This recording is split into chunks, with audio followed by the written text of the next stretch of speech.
na ako ay tinitira niya, ako ay binabastos niya, kung ano-ano yung mga sinasabi niya sa akin, binabantaan din ako. You will rot in jail, Laila de Lima. And isa pang naalala ko, nakita niyo rin po siguro yun, noon pong first SONA, di ba? Linapitan niya ako, kinamayan pa niya ako, so hindi niya ako kilala. Yes, former Senator De Lima. What is this about? May certain points po na mga binanggit ngayon sa As questioning long as ni this is germane to the discussion. Yes. Yes, please. You have 2 They are minutes. so relevant. Dun sa questioning po ni Honorable Congresswoman Luistro and Honorable Congressman Gutierrez. I think there were about 3 points and then another point. I'll try to be very brief. Okay. Kanina po, tinanong po siya ni Congressman Gutierrez, sino yung 7 na yon ng kanyang personal na death squad.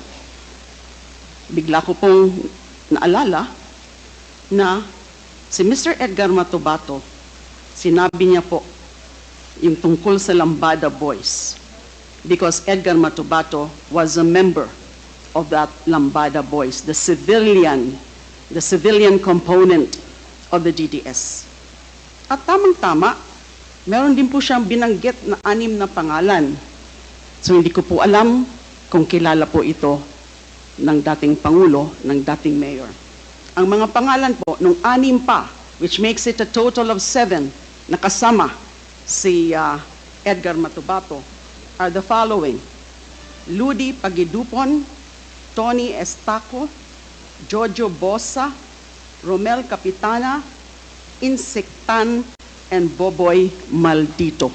A total of 7 names. So I'm wondering now, curious po ako, yun hubat kaya maaari sila yung 7 miyembro ng personal death squad.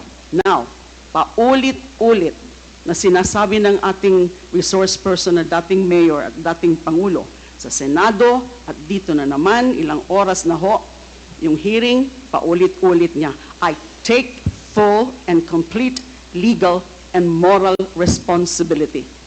Sa tingin po kaya ng dating Pangulo at dating Mayor, kapag sinasabi niyan, ang ibig ba ho niyang sabihin o kaya ang kanyang paniniwala ay maaabsuelto na yung lahat na sumunod sa kanyang mga illegal orders of kill, kill, kill?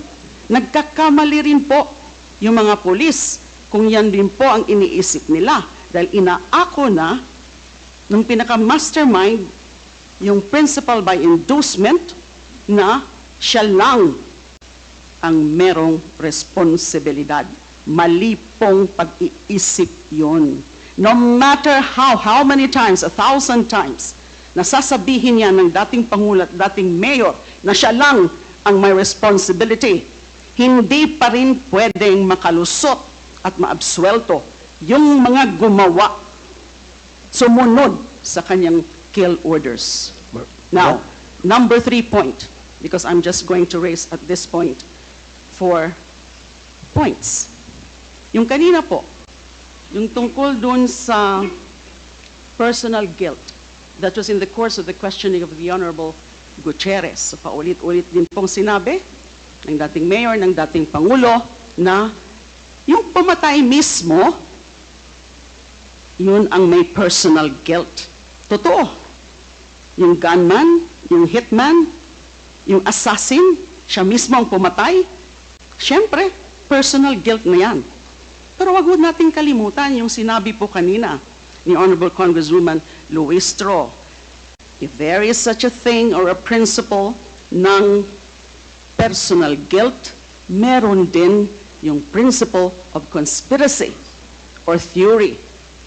Yung dating Pangulo, dating Mayor, siya ang malinaw na principal by inducement because he ordered, he solicited, he induced yung mga pagpatay.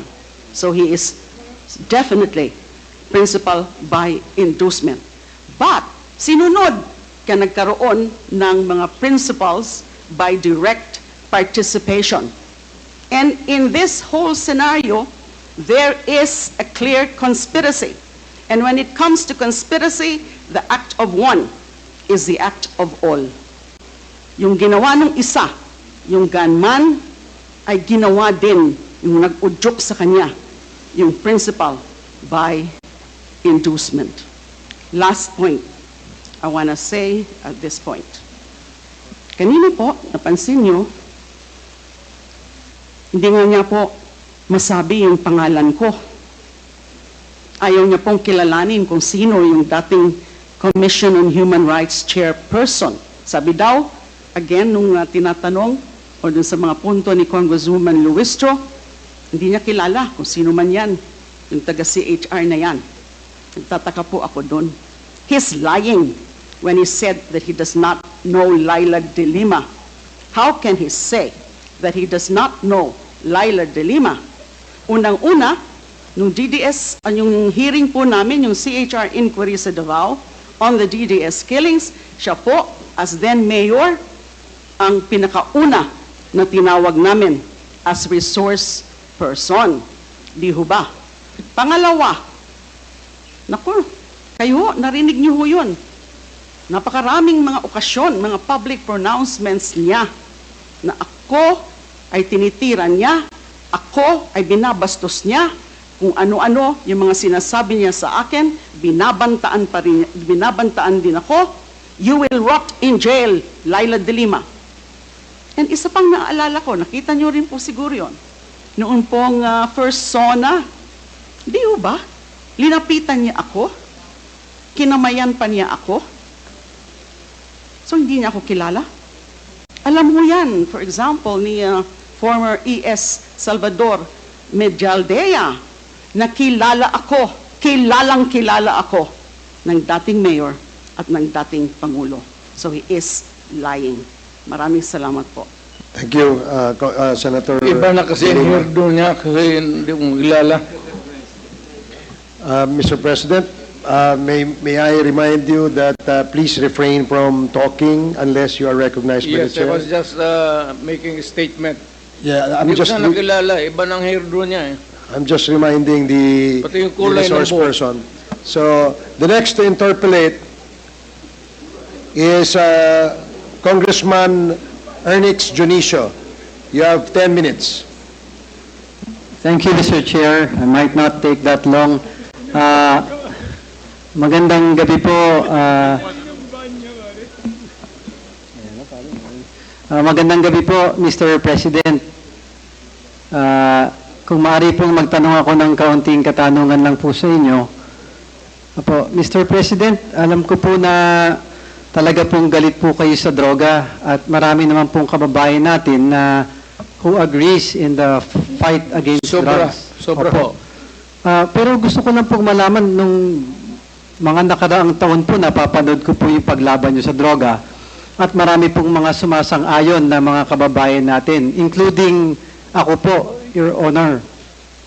Mr. Chair, nakita ko po yung dedikasyon ng mga kapulisan natin. Sinasalang nila yung buhay po nila para sa paglaban ng illegal na droga. Meron lang po kasi ako, Mr. Chair, Sir, Mr. President, na nabago po yung kaunti ng naging experience sa pong personal. Hanggang ngayon po, galit din po ako sa droga. Pero kung matatanong ko lang po, with all due respect, Mr. President, yung po bang, meron po bang mga kapulisan na nakarating po sa inyo na ng abuso po nung paglaban natin sa droga?